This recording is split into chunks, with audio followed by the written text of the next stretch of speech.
ये एक काल्पनिक कहानी है, लेकिन दिल को गहराइयों तक छू जाने वाली। एक बार स्वर्ग में विचरण करते हुए कृष्ण और राधा एक दूसरे के सामने आ गए। विचलित से कृष्ण, प्रसन्नचित्त सी राधा। कृष्ण सकपकाए, राधा मुस्कुराई। इससे पहले कि कृष्ण कुछ कह पाते, राधा बोल उठी, कैसे हो द्वारकाधीश। जो राधा उन्हें कान्हा कान्हा कहकर बुलाती थी, उसके मुख से द्वारकाधीश का संबोधन कृष्ण को भीतर तक घायल कर गया। फिर भी किसी तरह अपने आप को संभाल लिया उन्होंने और बोले राधा से, मैं तुम्हारे लिए आज भी वही कान्हा हूँ। तुम तो मुझे द्वारकाधीश मत कहो। आओ बैठते हैं, कुछ मैं अपनी कहता हूँ, कुछ तुम अपनी सुनाओ। सच कहूँ राधा, जब जब भी तुम्हारी याद आती थी, इन आंखों से आंसुओं की बूंदें निकल आती थी। राधा बोली, मेरे साथ ऐसा कुछ नहीं हुआ। न तुम्हारी याद आई, न आंखों से आंसू बहा, क्योंकि हम कभी तुम्हें भूले ही कहाँ थे जो तुम याद आते। इन आंखों में तो सदा तुम ही थे, कहीं आंसुओं के साथ निकल न जाओ, इसलिए रोते भी नहीं थे। कान्हा, प्रेम से अलग होने पर तुमने क्या खोया, इसका एक आईना दिखाऊं तुम्हें, कुछ कड़वे सच सुन पाओ तो सुनाऊं। कभी सोचा है इस तरक्की में तुम कितने पिछड़ गए।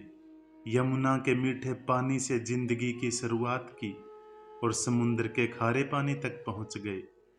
एक उंगली पर चलने वाले सुदर्शन चक्र पर भरोसा कर लिया और 10 उंगलियों पर चलने वाली बांसुरी को भूल गए। कान्हा, जब तुम प्रेम से जुड़े थे तो जो उंगली गोवर्धन पर्वत उठाकर लोगों को विनाश से बचाती थी, प्रेम से अलग होने पर वही उंगली क्या क्या रंग दिखाने लगी। सुदर्शन चक्र उठाकर विनाश के काम आने लगी। कान्हा और द्वारकाधीश में क्या अंतर होता है बताऊं।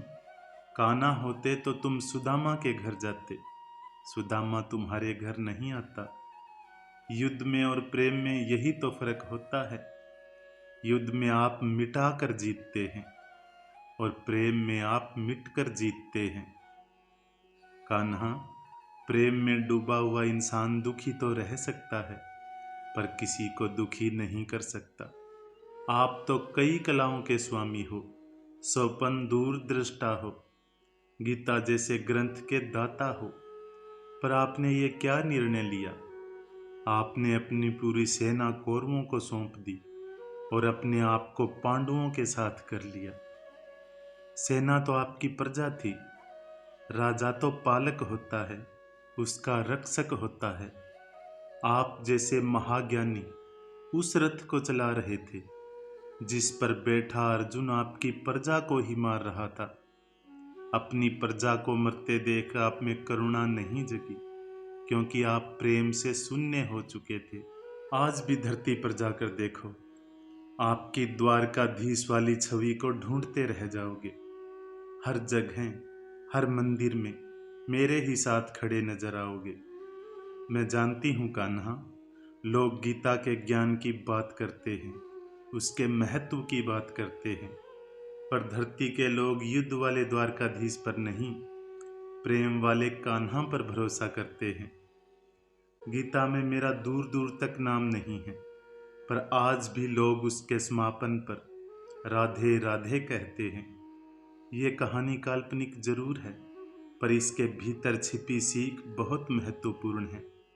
श्री कृष्ण के पास कभी किसी प्रश्न का उत्तर ना हो, ऐसा तो हो ही नहीं सकता, परंतु राधा द्वारा लगाए गए प्रश्न चिन्हों पर कान्हा मौन रहे। यही तो है प्रेम में समर्पण का भाव। पराक्रम में तो हमें हर किसी को हराना होता है, तब भी हम जीत कर भी हार जाते हैं, परंतु प्रेम में एक ही कईयों का दिल जीत लेता है। सही कहा है कि छोटी उंगली पर पूरा गोवर्धन पर्वत उठाने वाले भगवान श्री कृष्ण छोटी सी बांसुरी को दोनों हाथों से पकड़ते थे। फिर मिलेंगे दोस्तों अगली वीडियो के साथ। तब तक के लिए अपना ख्याल रखना और हमेशा मुस्कुराते रहना।